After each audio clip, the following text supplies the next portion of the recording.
FM ನ್ಯೂಸ್ಗೆ ಸ್ವಾಗತ. ನಾನು ಹರ್ಷಿತಾ. ಗಂಗಾಧರ್ ಚಡ್ಚನ್ ನಿಗೂಢ ಕೊಲೆ ಪ್ರಕರಣ ಹಾಗೂ ಧರ್ಮರಾಜ್ ಚಡ್ಚನ್ ಎನ್ಕೌಂಟರ್ ಪ್ರಕರಣದ ಪ್ರಮುಖ ಆರೋಪಿಗೆ ಕಲಬುರಗಿ ಹೈಕೋರ್ಟ್ ಪೀಠ ಕೊನೆಗೂ ಜಾಮೀನು ಮಂಜೂರು ಮಾಡಿದೆ.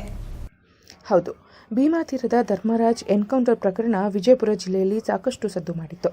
ಇದರ ಬೆನ್ನಲ್ಲೇ ಧರ್ಮರಾಜ್ ಚಡ್ಚನ ಸಹೋದರ ಗಂಗಾಧರ್ ಚಡ್ಚನ ಕೂಡ ನಾಪತ್ತೆಯಾಗಿದ್ರು. ಈ ಪ್ರಕರಣವನ್ನು ಗಂಭೀರವಾಗಿ ಪರಿಗಣಿಸಿದ ಪೊಲೀಸರು ತನಿಖೆ ನಡೆಸಿ ಕೊನೆಗೂ ಆರೋಪಿಗಳನ್ನು ಜೈಲಿಗಟ್ಟಿದ್ರು. ಆದರೆ ಈ ಪ್ರಕರಣದಲ್ಲಿ ಕೆಲ ಪೊಲೀಸರೇ ಶಾಮೀಲಾಗಿದ್ದು ಸಾಕಷ್ಟು ಕುತೂಹಲ ಉಂಟು ಮಾಡಿತ್ತು. ಇನ್ನು ಗಂಗಾಧರ್ ಚಡ್ಚನ ನಿಗೂಢ ಕೊಲೆ ಆರೋಪ ಪ್ರಕರಣದಲ್ಲಿ ಶಾಮೀಲಾಗಿದ್ದ ಪ್ರಮುಖ ಆರೋಪಿ ಮಹದೇವ ಸಾಹುಕಾರ ಬೈರಗೊಂಡಗೆ ಕೊನೆಗೂ ಜಾಮೀನು ಮಂಜೂರಾಗಿದೆ. ಕಲಬುರಗಿ ಹೈಕೋರ್ಟ್ ಪೀಠ ಇಂದು ಜಾಮೀನು ಮಂಜೂರು ಮಾಡಿ ಆದೇಶ ಹೊರಡಿಸಿದೆ. ಧರ್ಮರಾಜ್ ಚಡ್ಚನ ನಕಲಿ ಎನ್ಕೌಂಟರ್ ಗಂಗಾಧರ್ ಚಡ್ಚನ ನಿಗೂಢ ಕೊಲೆ ಆರೋಪದಡಿ ಜೈಲಿನಲ್ಲಿರುವ ಆರೋಪಿಗೆ ಕಲಬುರಗಿ ಹೈಕೋರ್ಟ್ ಪೀಠ ಒಂದು ಪ್ರಕರಣಗಳಲ್ಲಿ ಇಂದು ಜಾಮೀನು ಮಂಜೂರು ಮಾಡಿದೆ. ಆರೋಪಿಗಳ ಪರವಾಗಿ ವಕೀಲರಾದ ಸಿವಿ ನಾಗೇಶ್ ವಾದ ಮಂಡಿಸಿ ಜಾಮೀನು ಸಿಗುವಂತೆ ಮಾಡಿದ್ದಾರೆ.